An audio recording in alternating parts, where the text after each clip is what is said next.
I think the story found me. My cousin, who's a military historian and author, he came to me one day and he said, "What are you going to do as your next film?"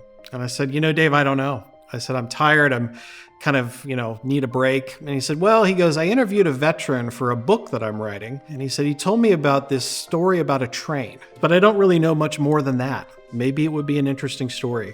And so I flew to Florida and met with this gentleman, a veteran who was 94 at the time, and heard this story. These soldiers, 18, 19, 20-year-old kids, encountered the Holocaust for the first time. People are familiar with Oskar Schindler from the movie Schindler's List that Steven Spielberg directed. Oskar Schindler is credited with saving 1,200 Jews. This is 2,500 in a single moment. And so these American soldiers are just trying to get to the end of the war, and they encounter this humanitarian crisis. What do you do? And so that's what this story is about. It made me think about the importance of telling these stories and why we have to continue to learn from our history. The story of A Train Near Magdeburg resonates with me on many levels, but mainly because of the fact that it is essentially my parents' and certainly my mother's story.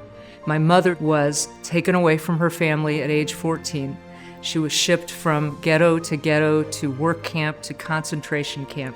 And at the very end of the war, she was taken in a cattle car, and the train was blown up by Allied bombs because, of course, the Allies would have never imagined that there were human beings in these cars. And when it was blown up, she was fortunate enough to be at a section of it that wasn't completely destroyed, and she and others ran to the fields and to the farmhouses and waited and found eventually some Allied soldiers, and that's how they survived the war.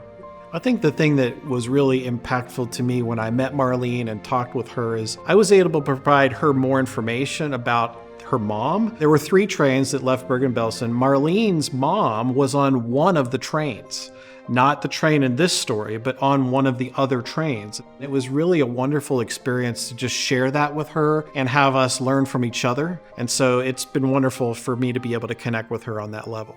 I hope that it gets everybody talking about the past and the future. I hope that it gets our children especially to recognize that this was something that did happen in our history. It shows us what a difference we can make when somebody finally does say, "It's enough, I'm standing up, and I'm going to help these people." I think it's one of the greatest stories from all of World War II. And when you get done, people are like, "I can't believe this story happened," because it's a series of miracles.